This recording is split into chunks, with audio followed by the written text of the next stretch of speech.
sidii aad la socoteen bashirkii ka socday magaalada Dhuusamareeb maalmahan ayaa la soo gabagabeeyay xalay fiidkii madaxda dawladda federaalka ee Soomaaliya iyo kuwa maamul goboleedyada ayaa gaaray qaraar dhowr qodob ah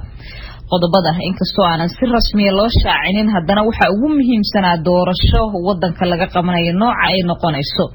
inkastoo aan doorashada la sheegin nooca ay noqonayso haddana waxa shirka ka soo baxay in laga heshiiyay nooca doorasho ee dhici doonto sidoo kale waxa la sheegay warmurtiyeed la soo saaray in shirka loo qabto guddi farsamo oo la isugu soo noqon doono mar kale wariyaha VOA-da Cabdiwaaxid Macalin Isaaq ayaa warkan ka soo diray magaalada Dhuusamareeb wadatashiga madaxda dawladda iyo dawlad goboleedyada ee ka socday Dhuusamareeb ee looga arrinsanaya hanaanka doorashada soo aadan ayaa soo gabagaboobay kadib maalmo madaxa ay iskula jireen dhinacyada waxaana gunaanadkii laga soo saaray qodobo dhaba u noqonaya doorashada soo aadan inkastoo dhinacyada ay ku kala qaybsanaayeen hanaanka doorashada soo aadan ay u dhacayso haddana qoraal ay isla ogol yihiin ayay ka soo saareen kulankoodii waxaana ugu muhiimsanaa qabashada guddi labada dhinac ka kooban iyo doorasho ku dhacda waqtigeeda agaasimaha warfaafinta madaxtooyada dawladda Soomaaliya Cabdinuur Maxamed Axmed ayaa akhriyay qodobada ay dhinacyada isla gaareen shirka ayaa waxa looga hadlayay xaaladda siyaasadeed amni iyo dhaqaale ee dalka Soomaaliya waxaana si gaar ah diiradda loogu saaray arrimaha doorashooyinka dalka waxaana ka soo baxay waxa shirku adkeeyay midnimada iyo wadajirka dalka iyo dadka Soomaaliyeed lambar 2 shirku wuxuu isku raacay in la sii dardargeliyo wada shaqaynta dawladda federaalka Soomaaliya iyo dawladaha xubnaha ka ah ee xasilinta dalka iyo la dagaalanka argagixisada shirku wuxuu kaloo isla gartay in la sii xoojiyo arrimaha horumarinta dhaqaalaha iyo geedi socodka dhamaystirka deyn cafinta Soomaaliya madaxdu waxay isla meel dhigeen in dalka ay ka dhacdo doorasho ku qabsoonto waqtigeeda oo lagu wada qanacsan yahay madaxdu waxay ku heshiiyeen in la sameeyo guddi farsamo oo ka kala socda dawladda federaalka Soomaaliya iyo dawladaha xubnaha ka ah guddigaas oo ka soo baaraandegi doona talooyin la xiriira hanaanka iyo habsami u socodka doorashooyinka dalka madaxdu waxay isku raaceen in shirka labaad la isugu yimaado magaalada Dhuusamareeb ee caasimadda Galmudug 15 bisha August 2020 si loo dhameystiro geedi socodka doorashooyinka dalka madaxweynaha dawlad goboleedka Galmudug Axmed Cabdi Kaariye Qoorqoor ayaa sheegay in shirka madaxda waxyaabihii dadka Soomaaliyeed ay ka sugayeen ay ka soo saareen madaxweynaha marweyn shirkan amniyadii uu lahaa iyo miisaankii uu lahaa oo badda Soomaaliyeed ka sugaysay way ka soo baxday waana hortiina laga aqriyay iyadoo lagu cabiray waqtiga iyo xaaladda dalku marayo waxaan ku qanacsanahay inay madaxdu fakartay dadaashay la isxilqaamay laga soo baxay mas'uuliyadii iyo waajibaadkii ummadda Soomaaliyeed ka sugaysay intii tala ka geysatay intii tilmaam fiican ka geysatay intii dadaal ku beerisana oo madaxleena mar raba inaan shirka wax kale oo badan ka iraahdo waxaan aaminsanahay marihii laga sugayay iyo waqtigii la joogay iyo xaaladii kala guurka ee dalku uu galayo marihii ku habboonaa ama aragtidii ku habboonayd in la isku soo raaxay la soo gudbiyey miiska ay saaran tahay halkaana aan ka rajaynayno inay ka sii socoto ayadoo guul iyo inay ku dhammaato samo aan kalsooni badan ku qabno qabashada doorasho ka dhacda dalka waa muhiimadda ay madaxdu ku kulmeen hase ahaatee madaxweynaha Puntland Siciid Cabdullaahi Dani ayaa tilmaamay in aan laga meermeerin qabashada doorasho lagu kalsoon yahay xildhibaanada iyo xogaa waxa jiray laakiin wax tawaana wax dayno waxaan diyaarnahay inaan la shaqeyno kursigu waa iska macaayo haddii rabaan inay sii joogaan mar labaad la soo doorto xataa waa kala shaqeyn waxaan rajaynaynaa inay doorashada ka baqin oo mararka qaarkood xildhibaan baan ahaan jiro doorashada waa laga baqaa marka waxaan rabaa inaan nidhaahno madaxda aanu afkooda ku hadlaya ragga waa soo wada dhaweynaynaa haddii ilaahay dhibaata maysiis in xaqiiqda in doorasho la galo dalkeenna dantiisa ku jirta dalkeenna horumarkiisa ku jira is-aamin baa ku jira galmudug haddaysa doorasho ka dhici lahayd dhowr bilood ka hor quruxda maanta leedahay maysa yaraata inay doorasho dhacdo waxay daliil u tahay in caqabad taagneed laga gudbo marka waxaan rajaynayaa in dadka doorashada uusan ka baqin muhiim ah tallaabo kastoo la qaadayo in wada ogol ahaato la isla ogol yahay waxaa hadda aan hadda ku gaarno waa hordhac iyo tilmaan laakiin u baahan ruuxaan bixin iyo cid kasta oo iyada waxadooda ra'yi haysta in la siiyo waqti iyo space. madaxweynaha Jubbaland Axmed Maxamed Islaan Axmed Madoobe oo maamulkiisa dawladda dhexe uu khilaaf kala jiray ayaa qiray in is-afgarad uu dhexmaray kadib kulamo gaargaar ah oo labada dhinac ay ku yeesheen Dhuusamareeb. waxaa laga yaabaa dadku in badan markaan hadlay aad u soo fiirinayaan waxaan rabaa inaan wax kala sheegsheego waa xalay gacan geeljiray hoosta loo dhaqo hoos baan wax u dhaqnay marka waxaana way loo hagaagsan tahay insha allah taana sidaa loo dhaqo waayo haddii ta guud ay hagaagto waxaad ogaataa wax kastoo gaargaari meesha uu ka baxaya marka waxaan aad ugu faraxsanahay muddadii yaradeen joognay sida hooseen u wada hadalnay iyo guud ahaan xaaladda guud ee waddanka aragtida laga wada qaatay. inkastoo madaxda dawladda iyo mas-uuliyiinta maamulada ay wada jeediyeen hadaladooda ku aadan kulankii wada tashiga ee Dhuusamareeb ay kaga arrinsanayeen hanaanka doorashada ay noqonayso, haddana gunaanadka oo madaxweynaha Soomaaliya Maxamed Cabdullaahi Farmaajo oo hadalka qaatay ayaa ku dheeraaday ka hadalka diyaarinta shuruucda iyo doorasho xor ah oo dalka ka dhacda. ha yeeshee waxa uu farta ku fiiqay in baarlamaanka Soomaaliya ay wax ka bedel ku sameeyeen hanaankii ay golaha wasiirada gudbiyeen. waxaan bilawnay maalintii aan nimid xukunkaan bilawnay in dalkaan u diyaarino election soo socda direct election ama election toos ah oo qof iyo cod meeshaas way meesha wax ka bilawneen annagoo wada soconna oo raali taga ah oo ku qanacsan oo weliba ku faanayna inaan bilawnay processkii waqti aad u horeeya golihii wasiiradu maxaan ku idhaahdaa sharcigaan keennay golaha wasiiradu waa isu gudbiyeen waxay u gudbiyeen baarlamaanka sharcigii annagu aan gudbinay maaha baarlamaanku intay fadhiisteen oo muddo qaateen yaa waxay soo saareen sharcigii aan yeelnay mid ka duwan oo aan shaqo ku lahayn waxa keliya isaga mid ahaayeen ay ahayd doorasho qof iyo cod keliya adugu qof aan wacay oo guddigaas ka mid ahaa loo xilsaaray hal qof aan wacay ma jiro aan la hadlay waan idhi war keenay annagu aan keennay yaa khayr rawnaay taas waa qaadataa iyagoo naga sii jeeda oo wax naga cararaya yaa waxay ka soo baxeen kan hadda yaalla waxaan ahaa madaxweynuhu waa diidi doonaa bacdamaa uu ahaa kii hore mid uu isaga tooshay jaakad u tooshay laakiin shacabku weynaha Soomaaliyeed iyo qof walba waxaan u caddeeyey kan kii aan tashay uusan ahayn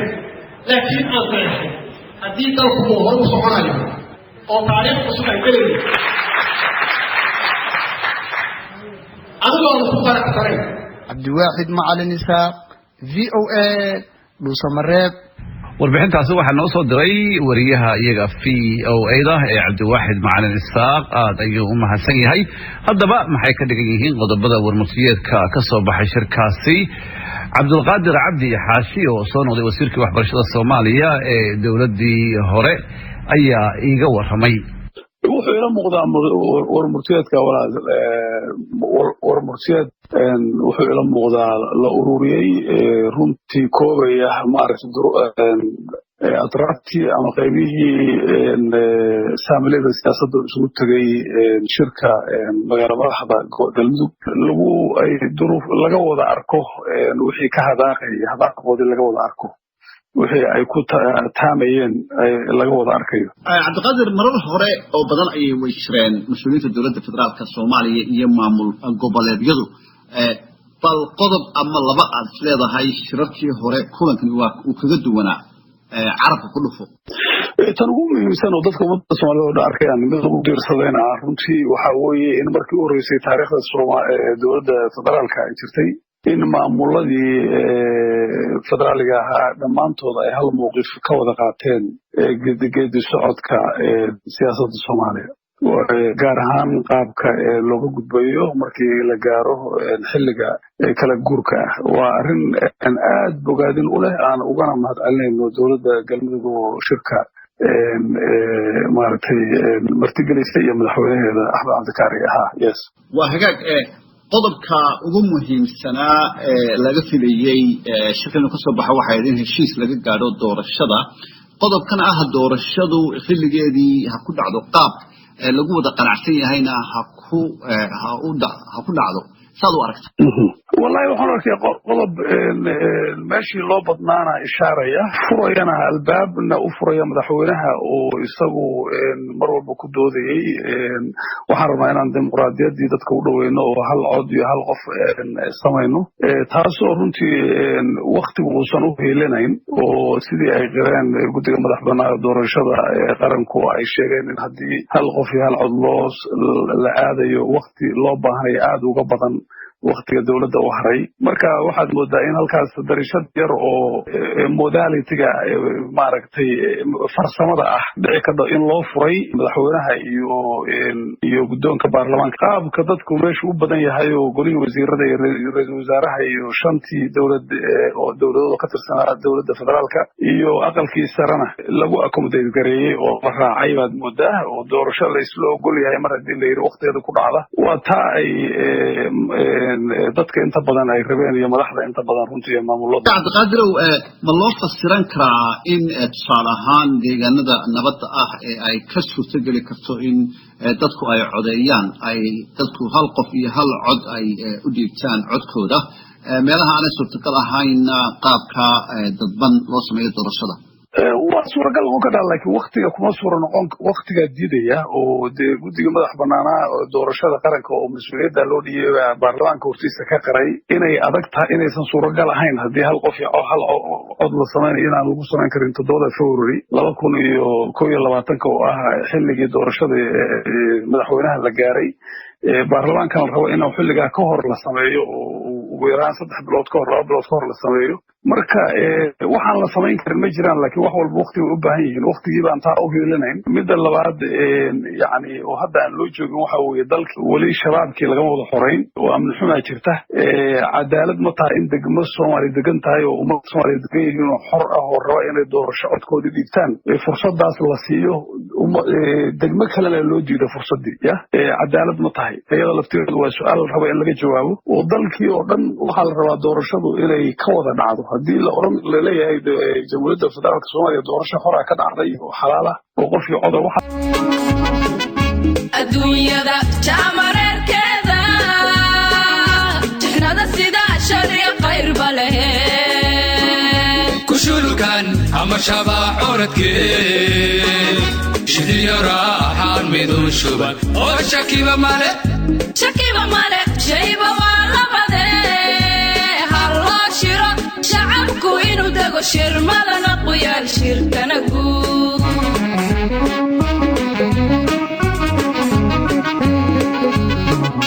adduunyada jamareerkeeda jixnada sida shariic qayr bale kushulkan ama shabaa oradkee shidiya raaxan midun shuban oo shakiba male shayba waa labade hallo shiro shacabku inuu dago shirmadana qoyaan shirkana guud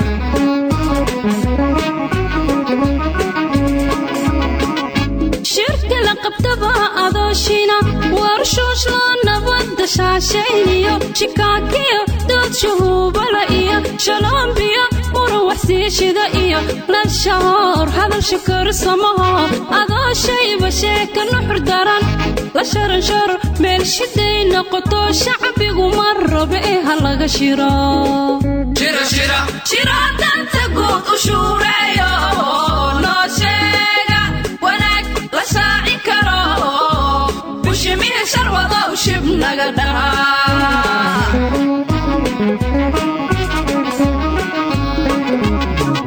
shirki la qabtaba adooshina warshuush loo nabadda shaashayniyo shikaakiyo dood shuhuubala iyo shaloombiyo muruwaxsiishida iyo la shahoor hadal shakarsamaho adooshayba sheeka nuxur daran la sharansharo meel shiday noqoto shacbigu mar rabe ha laga shiro danta guud u shuureeyo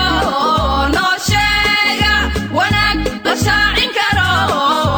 bushimihi sharwadow shib naga dhahaa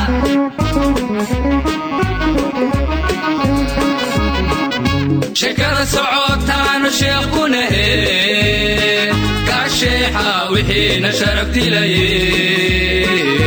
الشيحة وحين شرفت لي شدنا لجوك طيبح شدنا قبح شرصو صعدا ديرا شدنا لجوك طيبح شدنا قبح شرصو صعدا ديرا إن شاء الله شوش كانوا نواشفاع الله شمبتي نبدي جلت بوبتاي شوطة وصودك شمبتي نبدي جلت بوبتاي شوطة وصودك شدنا لجوك طيبح شدنا قبح شرصو صعدا ديرا شدنا لجوك طيبح شدنا قبح شرصو صعدا ديرا إن شاء الله شوش كانوا نواشفاع الله شمبتي نبدي جلت بوبتاي شوطة وصودك